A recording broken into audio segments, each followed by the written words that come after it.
Welcome to Mobility Matters, a webinar on-demand series from ALD Automotive. In each episode, we tackle a key topic within the fleet mobility market, providing scenarios, analysis, insights and case studies with the goal of helping fleet professionals better understand and navigate the fast-changing fleet mobility market. We cover a wide range of topics, including fleet decarbonisation and electrification, legislation and taxation, fleet policy, and the impact of technology on the fleet mobility ecosystem. Hello, and welcome to the latest edition of Mobility Matters. My name's Mark Evans, Head of Consultancy at ALD Automotive. Before we get started, I'd like to introduce my colleagues who are joining me in this episode. Hi, I'm Tash Turner, Fleet Consultant, specialising in financial modelling, total cost of ownership, fleet optimisation and mobility. Hi, I'm Tony Gregg, Fleet Consultant, specialising in the implementation of decarbonisation strategies for fleets, including ESG reporting. And I'm also responsible for our ALD electric proposition. Hi, I'm Russ Bolton, LCV Consultant. I lead our commercial vehicle proposition, working with our customers to provide consultancy, insight and market intelligence to support their powertrain transition and overall fleet strategy.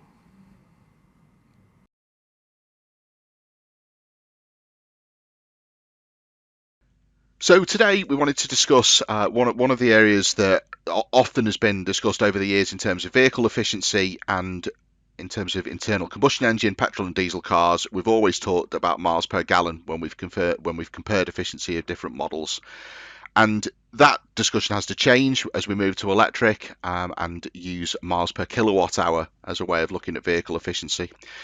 So one of the things we wanted to look at was how you compare the cost of internal combustion engine fuel, petrol and diesel with electrical cost. And one of the ways of doing that is to take all of those figures and create a pence per mile with them. So to do that, Russ has created a tool that looks at the cost of charging across both scenarios and in terms of internal combustion engine and in terms of electric. So over to you, Russ, to talk through some of the numbers. Thanks, Mark. So on screen, you'll see that we've got under ICE or internal combustion engines, we've got a figure of £1.46. That's the current petrol price at the moment. And on the right-hand side, you've got 34 pence. And that's the current domestic energy cap that we're paying at the moment. So when you actually take to get the equivalent pence per mile, so 4.2 miles per kilowatt, so per unit cost at 34 pence, gives you a cost of £0.08. In order to get the same pence per mile figure for petrol, you need to achieve 85 miles per gallon. So over on the right, that is quite an efficient electric vehicle. And obviously, there's not many petrol vehicles on the left that would actually really achieve 85 miles to the gallon. It's just quite interesting actually, Russ, because whilst the higher performing electric vehicles are popular, fleets often need a variety of different vehicles, different types, sizes, especially like in job need bands. So, for example, it'd be interesting to see what this would look like based on a heavier SUV vehicle, for example. Yeah, it's a good shout. So we've got a number of those on our fleet as well.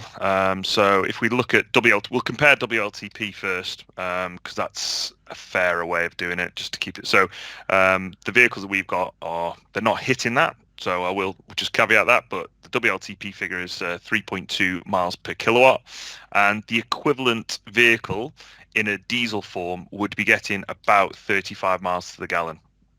So at that point, that vehicle, although it's the electric version of it isn't as efficient as the vehicle we were just talking about a moment ago, it would still be getting a pence per mile of 11 pence, and then the internal combustion engine would be hitting at 19 pence for the equivalent kind of efficiency.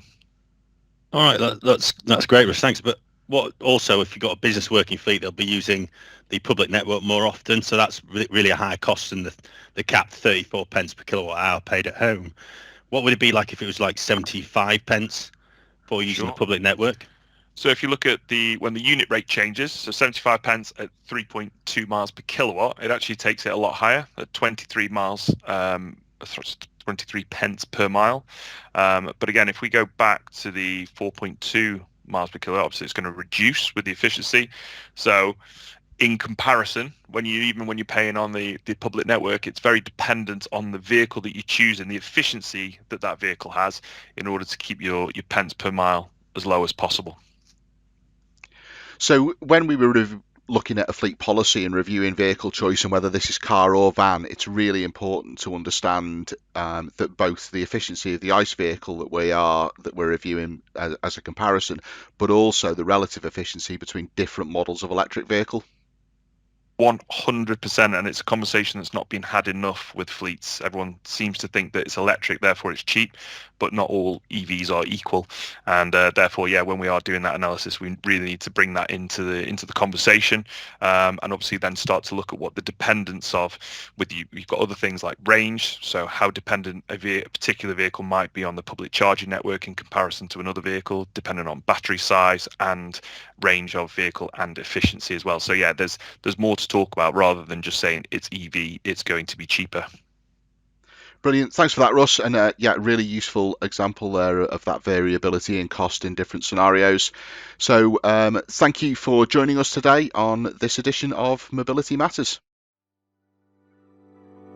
Thank you for listening to this episode of Mobility Matters.